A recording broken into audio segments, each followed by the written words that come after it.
Barnoota Islaamaa turre daandii adii nu argachuu keenya kalaamu samadii irra caalaa hidaayaa siraajii irra nu jabaadhaa waan keenya wajjin Allah yaa Rabbanaa umrii nuuf dheeresi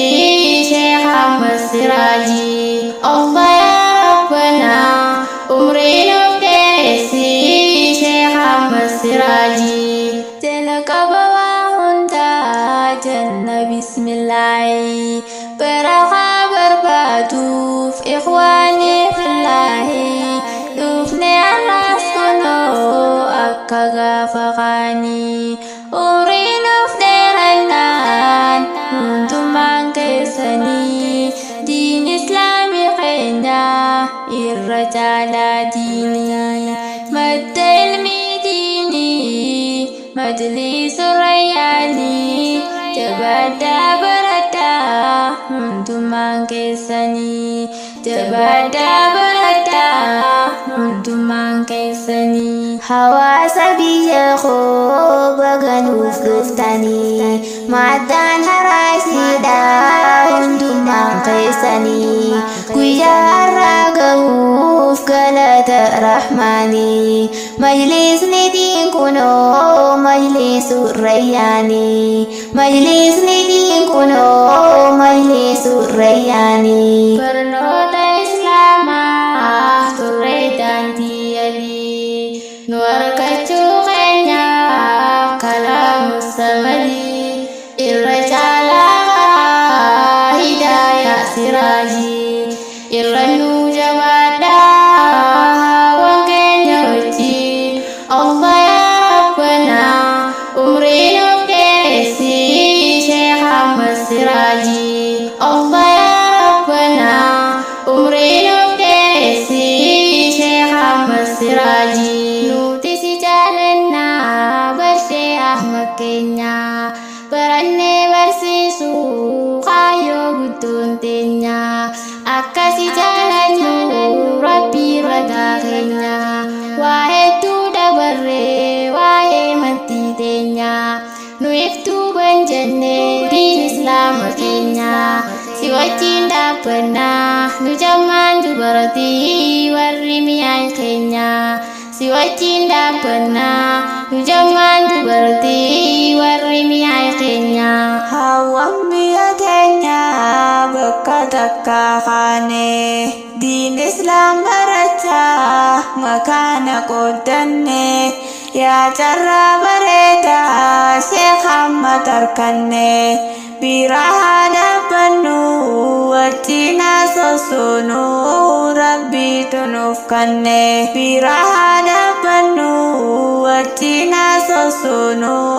rabbiitu nuuf kanne barnoota islaamaa turre daandii adii nu argachuu keenya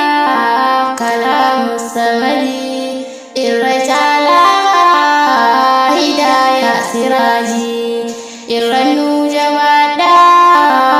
waan keenya wajjin Allah yaa Rabbanaa umrii nuuf dheeresi Sheekh Ahmad Siraajii Allah yaa Rabbanaa umrii nuuf dheeresi Sheekh Ahmad Siraajii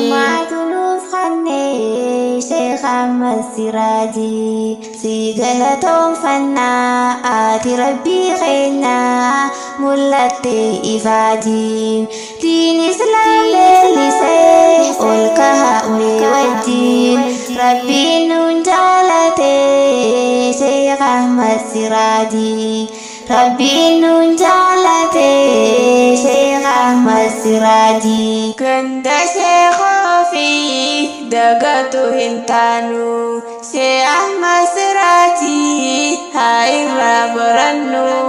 diin islaam bareedaa namayyuu qabsiifnee bakkayyuun haa geenyu diin islaam bareedaa namayyuu qabsiifnee bakkayyuun haa geenyu barnoota islaamaa turre daandii adii nu argachuu keenya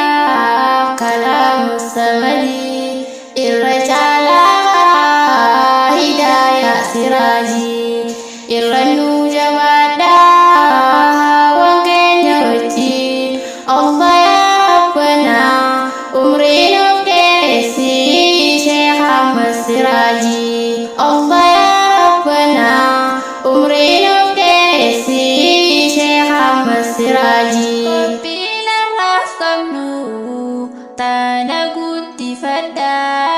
hawwaniif shamarran diina jabeeffadha mee wajjin nuuf tura umrii nuuf dheeradha hamma wal agarru diina jabeeffadha hamma wal agarru sheekha jabeeffadha hamma wal agarru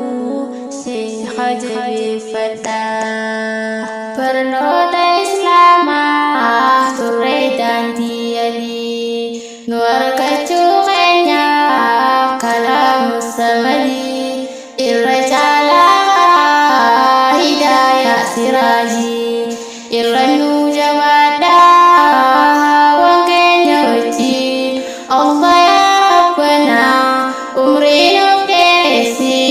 Sheekh Ahmad Siraajii Allah yaa Rabbana umrii nuuf dheeressi Sheekh Ahmad Siraajii hamma wal agarru sheekha jabeeffadha.